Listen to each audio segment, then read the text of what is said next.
An army of slingers, cavalry, wild warriors, and elephants.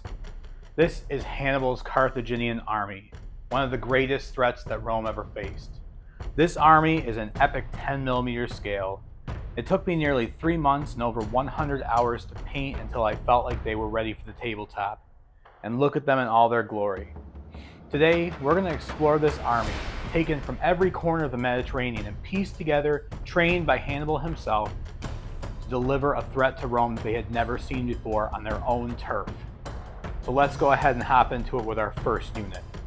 The commander, Hannibal, was the mastermind of Carthage's war effort during the Second Punic War from 218 to 201 BC.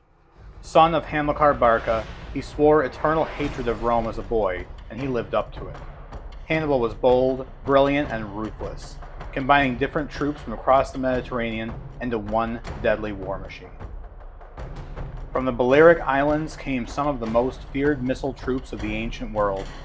These men hurled stones with such force they could crack helmets and shields. In miniature, they looked simple, just slings and light tunics, but they were a vital part of Hannibal's skirmish line. Fast, lightly armed, and skilled at hit-and-run tactics, the Numidian infantry harassed enemies with javelins before disappearing back into cover. They weren't meant to stand and fight. They were there to frustrate and wear down the enemy. Hannibal recruited Celtic warriors from northern Italy and Gaul. Fierce, wild, and sometimes charging into battle shirtless, they brought raw aggression and shock value. In 10mm scale, they stand out with colorful painted shields and long spears. From Iberia came the Scutari, medium infantry with oval scutum-style shields and short swords. They were flexible fighters, able to skirmish or hold the line. Hannibal relied heavily on them as the backbone of his infantry. These were Hannibal's elite heavy infantry, armed with Roman-style equipment captured in earlier battles.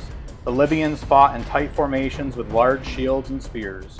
In miniature, they looked disciplined and uniform, the hardened core of the Carthaginian army.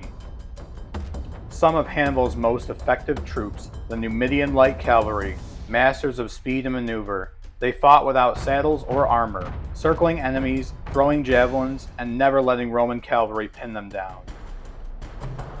From Spain came the Iberian cavalry.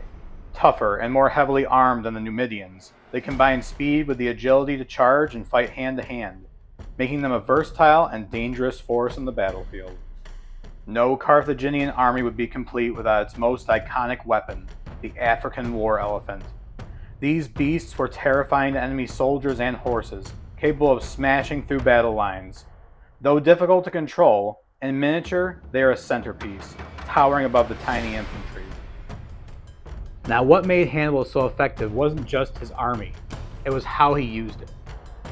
He mixed light troops, heavy infantry, cavalry, and elephants into a combined arms force. At battles like Cannae, he outmaneuvered and destroyed entire Roman legions through brilliant tactics. And there you have it, folks, Hannibal's Carthaginian army, a mixture of slingers, spears, cavalry, wild Celts, and of course, war elephants, all led by one of history's greatest military leaders, Hannibal Barca.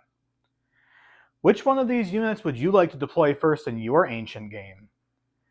What do you think this army could do if it went up against Republic Rome? Well, if you'd like to know the answer to that, swing over and check out our Rome vs. Carthage series right here on Homefront Wargaming. And if you like this video, be sure to hit that like button and subscribe to the channel. Thank you, everybody, and we'll see you next time.